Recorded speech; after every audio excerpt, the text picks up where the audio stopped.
Bonjour, nous sommes aujourd'hui le dimanche 8 août. Nous sommes dans la 19e semaine du temps ordinaire. Et je vous propose tout d'abord aujourd'hui de méditer avec la première lecture. Elle est tirée du livre des rois. Mais tout d'abord, tournons-nous vers l'Esprit Saint et prions. Cher Esprit Saint, me voici devant toi pour me laisser modeler, pour me laisser conduire, pour me laisser aimer. Accueille l'offrande de tout mon être et fais-moi la grâce de t'aimer chaque jour davantage. Apprends-moi à me laisser faire par toi en toutes choses, à ne pas mépriser tes inspirations, à ne pas te résister. Que cette prière faite en ce jour soit le début d'une intimité nouvelle avec toi. Écoutons cette première lecture tirée du livre des rois. En ces jours-là, le prophète Élie, fuyant l'hostilité de la reine Jézabel, marcha toute la journée dans le désert. Il vint s'asseoir à l'ombre d'un buisson et demanda la mort en disant : « Maintenant, Seigneur, c'en est trop. Reprends ma vie. Je ne vaux pas mieux que mes pères. » Puis il s'étendit sous le buisson et s'endormit. Mais voici qu'un ange le toucha et lui dit : « Lève-toi et mange. » Il regarda, il y avait près de sa tête une galette cuite avec des pierres brûlantes et une cruche d'eau. Il mangea, il but et se rendormit. Une seconde fois, l'ange du Seigneur le touche et lui dit : « Lève-toi et mange, car il est long le chemin qui te reste. » Élie se leva, mangea et but, puis fortifié par cette nourriture, il marcha 40 jours et 40 nuits jusqu'à l'Horeb, la montagne de Dieu. Alors nous contemplons cette semaine et ce dimanche le prophète Élie. C'est un homme profondément seul. Nous sommes au cœur du IXe siècle, nous sommes dans le royaume d'Israël, et les rois se sont pervertis. Le roi, à l'époque, a épousé la reine Jézabel. Ils ont institué le culte de Baal. Et voilà que surgit ce prophète Élie. Ce prophète Élie n'est pas un prophète écrivain, nous le savons bien.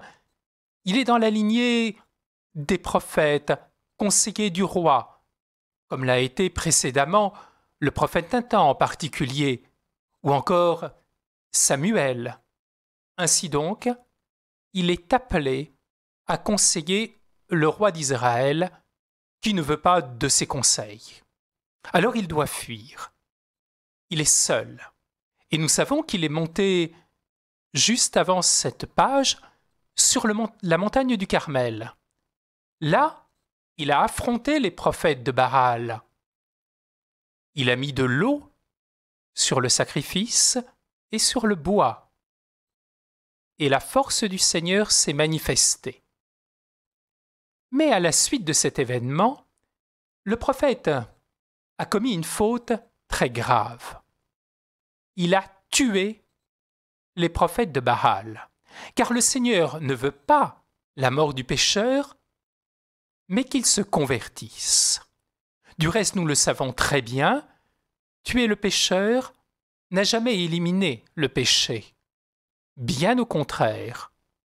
Et après cet événement sur le mont Carmel, les prophètes de Baal ont continué à pervertir le peuple d'Israël.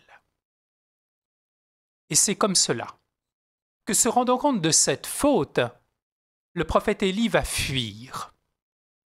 Il va fuir vers le désert. Il sait qu'il a péché. Nous l'avons entendu dans le texte. Il ne sait plus que faire. Et à ce moment-là, il va passer par une véritable nuit de la foi. Nuit de la foi, non pas parce qu'il a rejeté le Seigneur, bien au contraire, nous l'avons entendu dans ce texte, alors qu'il est dans la nuit, il continue à prier et à prier sans cesse. Cela nous arrivera peut-être, cela nous est peut-être arrivé dans notre vie spirituelle, de ne plus savoir ce que nous devons faire, si le Seigneur est là ou pas là, mais être dans la nuit de la foi, c'est continuer à se confier à lui. Alors, il est là, il est sous un buisson. Oh, le buisson, nous l'avons déjà vu dans la Bible. Il y a eu un buisson au pied du mont Sinaï. Ce buisson avait été ardent. Le buisson dit l'humilité, il dit la simplicité. Il parle également d'un peuple qui est sans cesse opprimé. Et cela, le prophète le sait, car pourquoi se mettre à l'abri d'un simple buisson lorsque le soleil frappe? Car il rentre dans un chemin d'humilité, de simplicité, et il sait qu'il est appelé d'une certaine façon à souffrir. Et c'est à ce moment-là que va se manifester un ange. Il y a une véritable théophanie. L'ange lui demande de reprendre le chemin pris par le grand prophète, le prophète par excellence, Moïse. Moïse aussi s'était trouvé dans le désert. Il devait lui aussi marcher jusqu'au mont Horeb pour rencontrer le Seigneur. Il a fait marcher également le peuple d'Israël à travers le désert. Alors l'ange se manifeste une première fois, mais nous avons entendu qu'Élie est tellement, mais tellement désorienté qu'il ne répond pas. Il a comme perdu le goût de la vie. Au deuxième appel de l'ange, il se réveille et il voit que le Seigneur est là, qui a apporté de la nourriture. Cette nourriture ressemble, nous l'avons bien compris, à la nourriture que le Seigneur a donnée au peuple d'Israël dans le désert. Oh, certes, l'eau ne jaillit pas cette fois-ci du rocher, mais l'eau est donnée par le Seigneur. Et puis, il y a cette nourriture. Ce n'est peut-être pas la manne, mais elle n'est pas loin de la manne. Ainsi donc, il est appelé à marcher. Et il est appelé à marcher pendant 40 jours et 40 nuits. Oh, nous savons encore que ce chiffre 40 dans la Bible est un chiffre qui est tout à fait exceptionnel. C'est le temps de la conversion, c'est le temps du désert, c'est le temps qu'il faut pour ce prophète Élie, pour transformer son cœur et chercher véritablement le Seigneur au fond de son cœur et la conversion des pécheurs. Alors il est appelé à revenir à la base de la foi d'Israël, car le Seigneur l'appelle à aller au mont Horeb, qui, nous le savons, porte également un autre nom, le mont Sinaï. Revenir aux fondamentaux, revenir à la parole de Dieu, aux 10 commandements, et en même temps, revenir aux fondamentaux. Dieu est celui qui donne la manne et qui donne maintenant le pain. Dieu est celui qui a donné l'eau qui jaillissait du rocher et qui maintenant donne cette eau. Oui, nous voyons que ce prophète maintenant va recommencer ce qu'a fait Moïse. Alors il sera toujours un homme qui est isolé. Cet homme isolé cependant reviendra en Israël et pourra profondément convertir le peuple.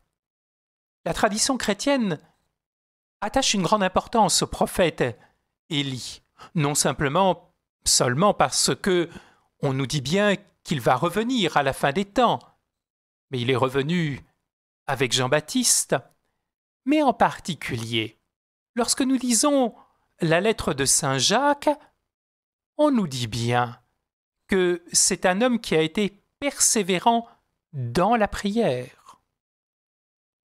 L'Épître aux Romains reprend l'exemple du prophète Élie en nous disant « Il y a un combat spirituel, il y a une vie spirituelle et cela elle se mène seule et de manière individuelle, même si elle doit passer parfois par la nuit de la foi. Mais surtout, on gardera l'image du prophète Élie comme celui qui va se rendre chez les étrangers pour les convertir, tourner leur cœur vers le Seigneur et non pas les détruire. Alors, en ce dimanche, puissions-nous véritablement méditer cette parole de Dieu. Nous sommes parfois dans des chemins difficiles. Peut-être même parfois souhaitons-nous la mort. Le Seigneur est là, qui vient nous nourrir de son Eucharistie, du pain de vie. Il est là qui nous nourrit de l'eau baptismale, la grâce qui est en nous, et nous permet de revenir aux fondamentaux, de nous confier au Seigneur et d'annoncer la bonne nouvelle du salut aux hommes qui nous entourent. Puissions-nous vraiment vivre de cette grâce et bénir le Seigneur. Bonne journée.